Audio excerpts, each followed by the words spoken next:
June 1967, Central Highlands, South Vietnam. Every morning began the same way. Coffee burned too long, maps pinned with fresh grease pencil marks, and the same question hanging in the air. How many did we get last night? I was a company commander then. One rifle company, 112 men, reinforced by 2 M60 machine gun teams, 1 60mm mortar section, and artillery support on call from a fire base 12 kilometers west. The briefing board glowed with confidence. Enemy KIA 47. Friendly losses 3 wounded. By the metrics that mattered in Saigon and in Washington, we were winning. General Westmoreland's strategy was clear: attrition. If we killed enough of them, they would run out of men before we did. Body count wasn't just a statistic. It was the war. But standing there looking at those numbers, I felt something was wrong. Not tactically, everything had gone by the book. Search and destroy. Sweep. Engage. Call fire. Extract. And yet the jungle felt unchanged. Unimpressed. That afternoon we moved out.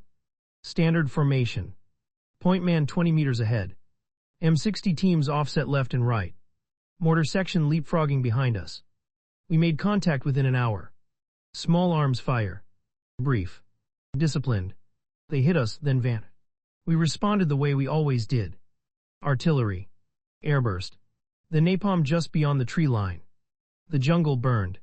Screamed. Fell silent. We counted 19 enemy bodies after the smoke cleared. No uniforms. Mixed weapons, some old, some new. Another successful operation. But something gnawed at me. They had chosen the time, the place, and the distance. They never stayed long enough to be destroyed. They didn't fight to win the battle. They fought to control the tempo. By evening, the body count went up again. The radio crackled with congratulations. Good work, Captain. Those numbers will look good upstairs. Upstairs. Not here. Not on the ground. We evacuated our wounded. We stacked the dead. We marked the grid. And then we left. By morning, the jungle would swallow everything we did today. I realized something chilling. We could kill every man in this valley and still be back here next month doing it all over again. The enemy didn't need to hold ground. They only needed to outlast us. And numbers, no matter how impressive, couldn't measure that. Weeks later, during a higher-level briefing, I heard something I never expected. Not officially. Not on record. A senior officer fresh from Saigon spoke quietly after the room cleared. The general knows, he said. Body count doesn't mean what we thought it did. Westmoreland wouldn't say it publicly. He couldn't. The entire strategy rested on those numbers. But privately, even the architects of attrition were starting to understand. You can't measure victory in a war where the enemy decides when to fight and when to disappear. That night back at my command post, I stared at the day's report. Enemy KIA 66. Friendly casualties minimal. A textbook success. Yet morale in my platoons was dropping. They didn't talk about winning anymore. They talked about how long. How many times do we have to do this, sir? I had no answer. Because for the first time, I understood the truth no chart could show. Body count wasn't bringing us closer to victory. It was only counting how fast we were bleeding time, faith, and belief. And once belief goes, no number can bring it back. July 1967, Central Highlands. By mid-1967, the war had become a numbers contest.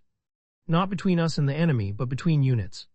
Every week, battalions sent comparison charts down the companies stacked against each other by enemy KIA. No one said it outright, but everyone understood. Low numbers meant you weren't aggressive enough.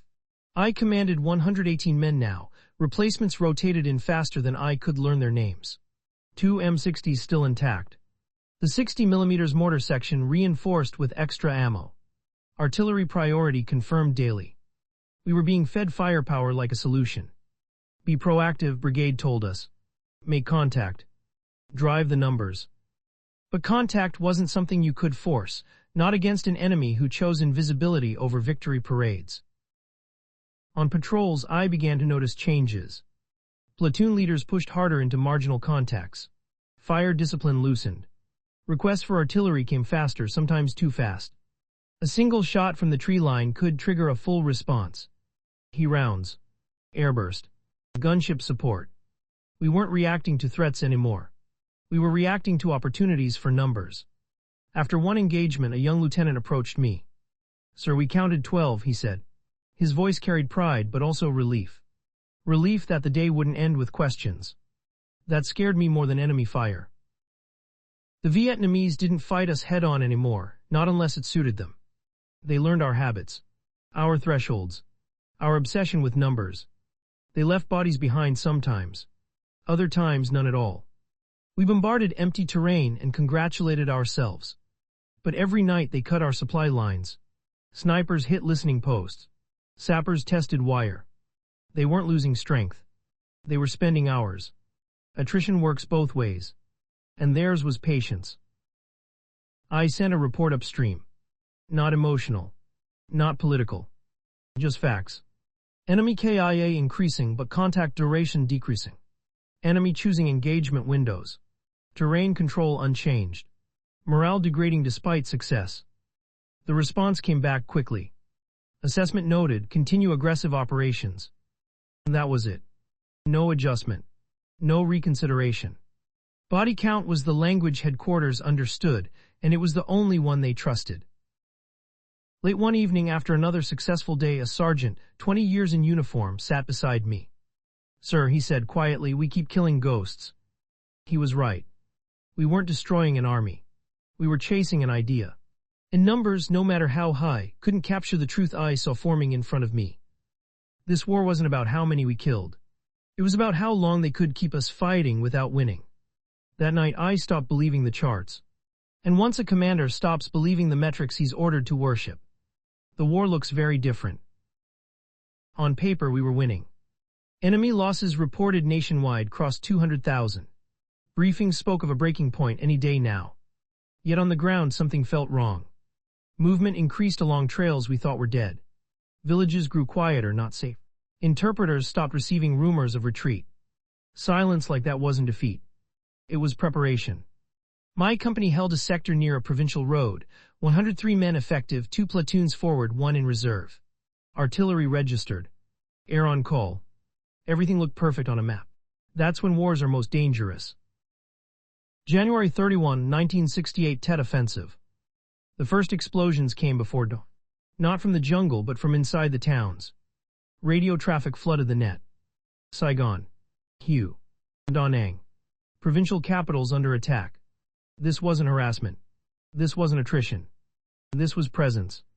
Units we'd been reporting as degraded were suddenly everywhere, coordinated, armed, disciplined. Body count had said they were dying. Reality said they had been waiting. We fought back hard. Airstrikes flattened blocks. Artillery walked through city streets. Enemy casualties mounted. And yet for the first time I understood the truth. They weren't trying to win militarily. They were proving they still existed. Every attack, no matter how costly, shattered the narrative that attrition was working. You can't count willpower in body bags. After the fighting slowed, new directives came down. Emphasize enemy losses. Highlight tactical victories. But no chart could erase what every soldier had seen. If the enemy was losing, why were they inside our cities? If attrition was succeeding, why did this feel like a turning point against us? The answers didn't exist in numbers. Tet didn't defeat us on the battlefield. It defeated an idea. The belief that wars could be reduced to arithmetic. That killing faster meant winning sooner. From that moment on, body count became a habit, not a strategy. And deep down, many of us knew. We had measured the war perfectly. And completely misunderstood it. February-March 1968 Saigon/Washington. After Tet, General Westmoreland didn't face defeat on the battlefield. He faced something worse, doubt. In Washington, confidence cracked. In the press, optimism collapsed. In the ranks, questions spread quietly. Westmoreland asked for 206,000 additional troops, not because the enemy was winning tactically, but because the strategy had reached its limits. Attrition required endless inputs. And the nation was running out of patience. On the ground, we heard the rumors before the confirmations. Troop extensions. Delayed rotations. No clear end state. That's when soldiers stop asking how to fight. And start asking why. We were told to resume normal operations. Search and destroy. Clear and sweep. Recount the dead. But Tet had changed how the enemy fought and how we saw them. They avoided large engagements now. disappeared faster, left fewer bodies. Body count fell not because they were weaker, but because they no longer played our game. And when numbers dropped, commanders pushed harder. More patrols, more firepower, more pressure on metrics. The machine kept running, even as faith in it eroded.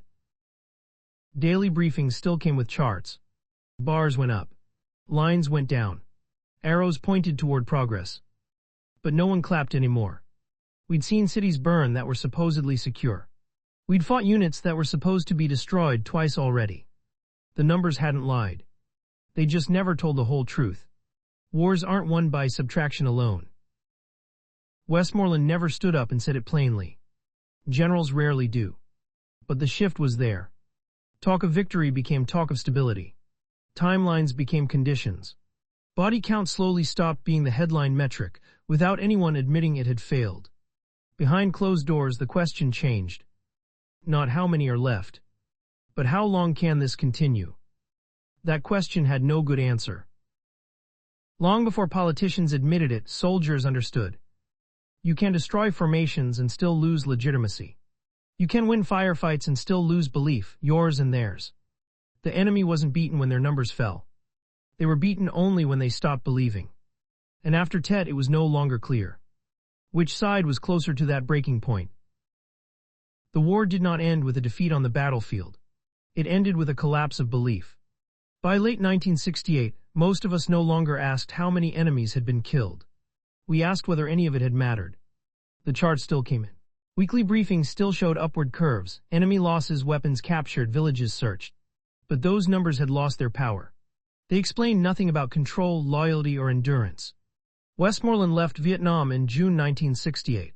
Officially, his strategy had not failed. Unsaid but understood was that it had not succeeded. The body count had promised clarity. Instead, it had created distance, from reality, from responsibility, from truth. We had reduced war to arithmetic. And arithmetic could not measure will. The enemy did not fight to avoid death. They fought to outlast us. Every metric we used assumed a breaking point that never came. Years later, military academies would teach Vietnam as a case study. Attrition without political legitimacy. Firepower without strategic coherence. Numbers without meaning. For the men who were there, the lesson came earlier and harsher. You could win every firefight and still lose the war. You could count bodies and still misunderstand the battlefield. The war taught us that victory is not measured by how many you destroy, but by what remains standing when the fighting stops. And when Vietnam ended, what remained was silence, memory, and a question no statistic could answer. What exactly had all those numbers been for? Down arrow download as audio.